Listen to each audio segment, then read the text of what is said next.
ایران میں امریکی اور اسرائیلی حملوں میں 1230 افراد شہید۔ اسرائیل پر ایرانی حملوں میں 11 افراد ہلاک۔ اب تک ایرانی حملوں میں 6 امریکی فوجی ہلاک ہونے کی تصدیق۔ ایران پر اسرائیل اور امریکہ نے 5000 ٹن سے زیادہ گولہ بارود برسا دیا۔ آج چھٹے روز بھی تہران میں زوردار دھماکے، مزید جانی نقصان ہونے کا خدشہ۔ ایران کی جانب سے متحدہ عرب امارات میں حملوں سے 3 افراد، بحرین میں میزائل مار گرانے پر صنعتی علاقے میں آگ لگنے سے 1 شخص جاں بحق ہوا۔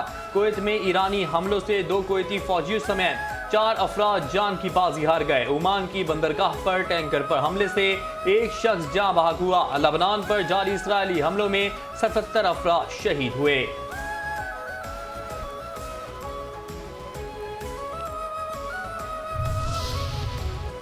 آبنائے ہرمز پر ایران کا کنٹرول برقرار، تیل کی قیمتوں میں اضافہ نہ رک سکا۔ کویت کے قریب ایران نے ایک اور آئل ٹینکر کو نشانہ بنایا۔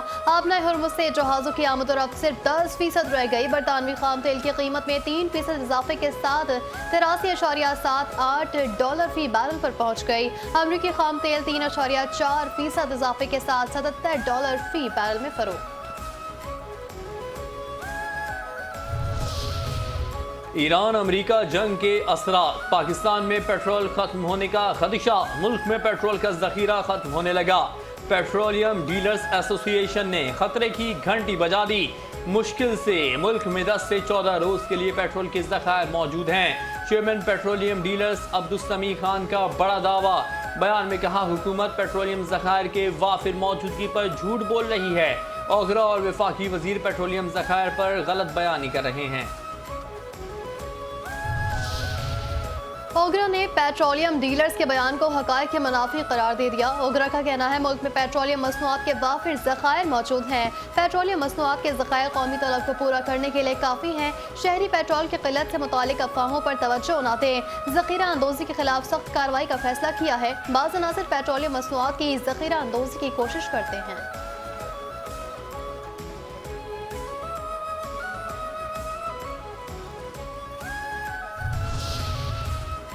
مشرق وسطی میں کشیدگی، وزیر اعظم شہباز شریف کے عالمی رہنماؤں سے رابطے۔ وزیر اعظم نے ملائیشیا اور انڈونیشیا کے سربراہان سے ٹیلی فونک رابطہ کیا۔ مشرق وسطی میں جاری کشیدگی پر اپنی شدید تشویش کا اظہار کیا۔ تمام فریقوں پر زور دیا کہ وہ تحمل کا مظاہرہ کریں، دشمنی ختم کریں اور اپنے اختلافات کو سفارتکاری اور بات چیت کے ذریعے حل کریں۔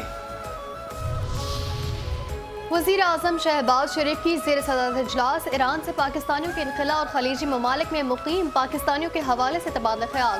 شرکاء کو ایران سے پاکستانیوں کے انخلاء کی موجودہ صورتحال پر بریفنگ دی گئی۔ وزیر اعظم نے کہا ایران سے پاکستانیوں کے انخلاء کے لیے برادر ملک آذربائیجان کی مدد کے مشکور ہیں۔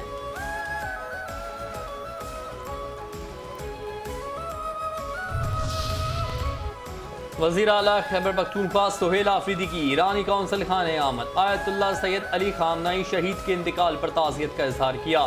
ایرانی سپریم لیڈر کی شہادت صرف ایران ہی نہیں پوری امت مسلمہ کا نقصان ہے۔ پاکستان اور خیبر پختونخوا کے عوام اس مشکل اور غم کے وقت میں ایرانی عوام کے ساتھ کھڑے ہیں۔ پاکستان پیپلز پارٹی پارلیمنٹرینز کی مرکزی ترجمان شازیہ مری کی ایرانی سفارت خانے آمد۔ ایرانی سفیر ڈاکٹر رضا امیری سے ملاقات۔ سپریم لیڈر آیت اللہ سید علی حسینی خامنہئی کی شہادت پر تعزیت کا اظہار، کہا یہ سانحہ امت مسلمہ اور خطے کی امن کے لیے نہایت افسوسناک ہے۔ آیت اللہ سید علی حسینی خامنہئی ایک مدبر اور بااثر عالمی رہنما تھے۔ مشکل گھڑی میں پاکستان اور ایران کے عوام کے درمیان یکجہتی قابل قدر ہے۔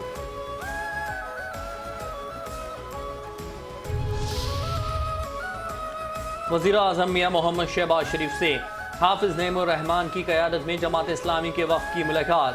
امیر جماعت اسلامی کو افغانستان، ایران اور مشرق وسطی اور خلیج کے موجودہ حالات پر ان کیمرہ بریفنگ دی گئی۔ وفد کو پاکستان کی سفارتی کوششوں اور اقدامات پر اعتماد میں لیا گیا۔ پاک فوج کے افغان طالبان اور فتنہ الخوارج کے خلاف مؤثر زمینی اور فضائی کارروائیاں۔ افغان طالبان اور فتنہ الخوارج کا 41 پوسٹوں کو چھوٹے اور بھاری ہتھیاروں سے نشانہ بنایا۔ افغان طالبان اور فتنہ الخوارج کو بھاری جانی اور مالی نقصانات کی اطلاعات۔ کارروائیاں چمن سیکٹر، جوب سیکٹر، قلعہ سیف اللہ اور نوشکی سیکٹر سے ملائکہ سرحدی علاقوں میں کی گئیں۔ سیکیورٹی ذرائع کے مطابق آپریشن غزب للحق کے تحت کارروائیاں طے شدہ اہداف کے مکمل حصول تک جاری رہیں گی۔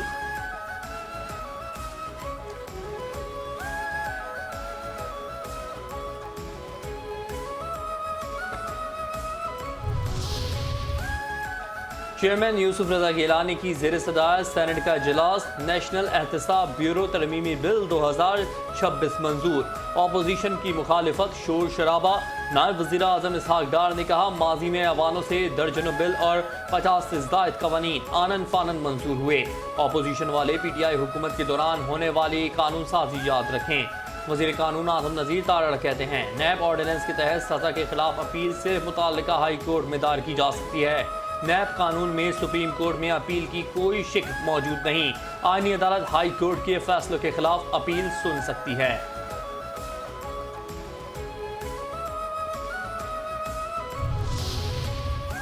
وزیر اعظم شہباز شریف کی زیر صدارت وزارت قومی غذائی تحفظ اور تحقیق کے امور پر اجلاس۔ وزیر اعظم کا ایگریکلچر روڈ میپ کے حوالے سے صوبائی حکومتوں، گلگت بلتستان اور آزاد جموں و کشمیر کی حکومتوں سے مشاورت کا عمل مزید مؤثر بنانے کی ہدایت۔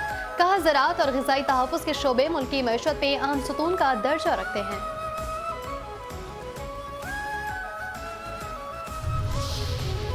پنجاب میں بیوہ خواتین اور یتیموں کی تذلیل کا دور ختم، اب ریاست بیوہ اور یتیم کے دروازے پر کھڑی ہوگی۔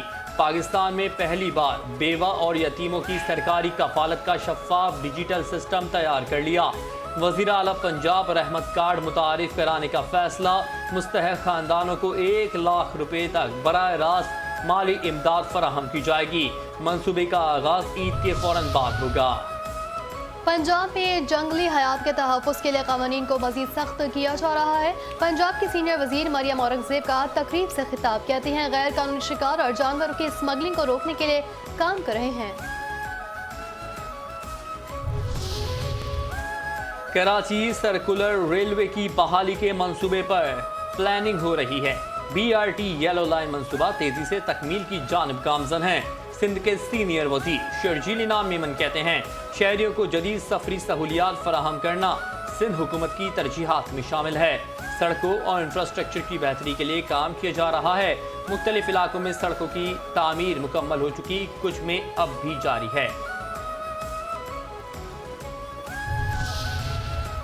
سندھ بلڈنگ کنٹرول اتھارٹی کا بڑا فیصلہ، مقررہ مدت میں تعمیرات مکمل نہ کرنے والے بلڈرز کے خلاف سخت کارروائی کا اعلان۔ بلڈر کا لائسنس معطل کر کے ڈی لسٹ کیا جائے گا۔ مستقبل میں کسی نئے منصوبے کی منظوری نہیں دی جائے گی۔ وزیر بلدیات سید ناصر حسین شاہ کہتے ہیں شکایات موصول ہو رہی ہیں کہ غیر ضروری تاخیر کر کے شہریوں کو مشکلات اور مالی نقصان کا سامنا کرنا پڑ رہا ہے۔ آباد کو بھی ایسے عناصر کے حوصلہ شکنی کرنی ہے۔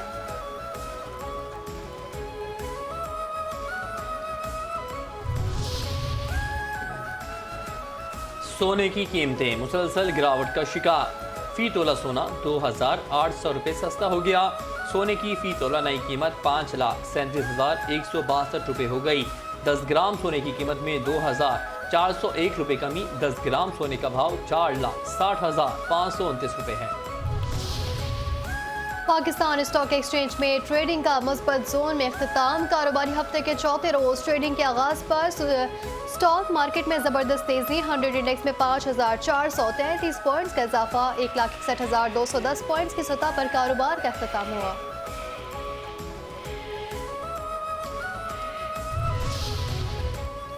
فائیو نیوز پر بکھری رمضان کی برکتیں، چینل 5 نیوز کی روح پرور خصوصی رمضان نشریات، رحمت رمضان، رحمتوں، برکتوں اور مغفرت کی نورانی بزم، شبیر ابو طالب کی سحر انگیز میزبانی میں ذکر و فکر کے ایمان افروز لمحات، جید علماء کرام کی بصیرت افروز گفتگو، دلوں کی اصلاح اور روح کی بالادگی کا وسیلہ، قرآن پاک اور سنت نبوی کی روشنی میں تزکیہ نفس اور تطہیر قلب کی محفلیں، فیوز و برکات، رمضان کے ساتھ قلوب و اذہان کو منور کرنے کا عزم، رمضان مبارک کی حقیقی روح کو اجاگر کرتی ایک باوقار، بابرکت اور نور سے معمور دعوت۔ 5 نیوز پر صحت اور روزہ خصوصی سحری ٹرانسمیشن، چینل 5 نیوز کا رمضان مبارک میں خصوصی سحری پروگرام، صحت اور روزہ، محمد یاسر میزبان، مختلف مکاتب فکر سے تعلق رکھنے والے علماء کرام کی شرکت، عوام نے لائیو کالز کر کے شرعی مسائل دریافت کیے، علماء کرام نے آگاہی دی۔ خصوصی نشریات میں صحت سے متعلق خصوصی سیگمنٹ، حکیم ساجد اسلام نے طبی مسائل کے حل کے لیے مستند نسخے تجویز کیے، ثنا خانوں نے مدحت سرکار دو عالم سے خصوصی نشریات کی رونقیں بڑھائیں۔ اور پی سی بی نے نئی سلیکشن کمیٹی تشکیل دے دی. سرفراز احمد کو ٹیسٹ ٹیم کا ہیڈ کوچ بنانے کا فیصلہ. سرفراز احمد اور مصباح الحق سلیکشن کمیٹی میں شامل. عاقب جاوید اور اسد شفیق بھی سلیکشن کمیٹی کا حصہ. امپائر علیم ڈار کا استعفی منظور.